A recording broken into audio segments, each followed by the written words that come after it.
All right, YouTube, Mike B down at the store at Mike's Militaria. Just figured I'd give you guys a little update on some new products we've got in. Finally, after years of you guys nagging me to get these, I kind of caved and managed to find what I hope is a long-term source for these MREs. This batch is dated 12 of 18, so you can see right there. So they're about 4 months old, and they're selling pretty fast. I haven't opened those up yet, but yeah, what I did is I decided to list these individually, right?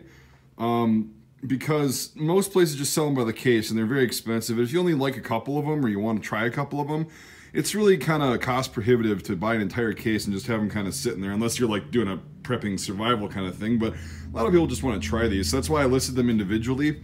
So you can go on the site. I'll put the link to the MREs in the description, and you can check these out. A lot of these are already sold. I'm just going to be shipping them. Just wanted to kind of get a shot of what we've got. I've got mostly B menu stuff, which is good because it's got like cheese tortellini and stuff like that. But yeah, so just check out the site if you like MREs or you want to try one out. They're on there. And yeah, that's all I got on there. Now we're moving on to the next cool product. This is another item that you guys have been like just on me about getting for years, and again, I finally found a cool source for these. This is Desert Night Camouflage, or DNC. Now these are just the pants, right? They're not the parkas, because the parkas are actually easier to get than the pants are. And these boys are available in sizes, well, I don't know if the XLs are still in stock, but small, medium, large, and extra large. It's really cool on these. The inseam really doesn't matter because these are made to be worn on the outside of the 6-color chocolate chip, we call them, uniforms during the first Gulf War. Actually, these were designed way before that, but not really used because they were outdated by the time they were designed. It's funny, it's chocolate chip and M81 Woodland. Works better at nighttime for defeating Soviet bloc-style infrared radar, but yeah, they decided to issue this stuff out a lot during the first Gulf War because I think they felt bad about spending all the money and never using it. So yeah, most of these are really in good shape. This is about as used as you're gonna see these. This is one that's in used but really good shape too, and these are newer. I don't think these were issued. So this is kind of just an example of, you know, what the worst case scenario is this one right here, and they're still in pretty good shape, and just a little bit faded. So that one more than likely made it over to Kuwait or Saudi Arabia in 1990, 1991. Very interesting stuff. So yeah, these are up on the site. I'll put the link to these in the description as well. And then we're just gonna move right on over to here. We got these guys, the Israeli Orlite M76 combat helmet.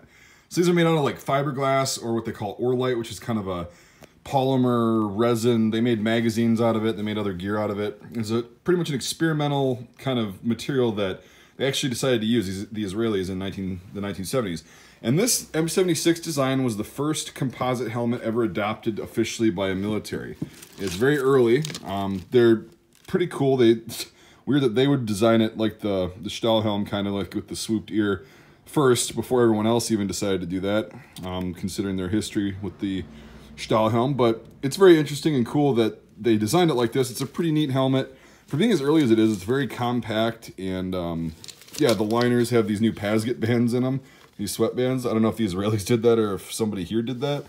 They're overall in pretty good shape. Most of these, they got some rust or something on the hardware. That's the kind of the worst thing, like that right there, but it's aesthetic. It's not going to affect function. And these are the ones that were probably issued to police forces, Israeli police forces, later on, because they've got the two holes, one on each side, drilled for the mount to mount the riot shield, which is a piece of added history, and these are actually pretty hard to get. A lot of them were just decommissioned completely and not sent to police departments, so that's another added little part of history on these particular ones. So these are also available on the site. I've only got size medium right now, which will fit about a size 56 to 59 head. You could probably fit a 55 too, just be a little bit big. So yeah, probably about from size 7 to 7 3/8 or 7 1/2 respectively. You're going to be pushing it at 59 or 7 1/2. But anyway, I'll quit ranting. These are up on the site. Links to all three are in the description. Thanks for watching this update to my little store, a little product video. So we got MREs, Desert Night Camo, and the Israeli Orlite combat helmet.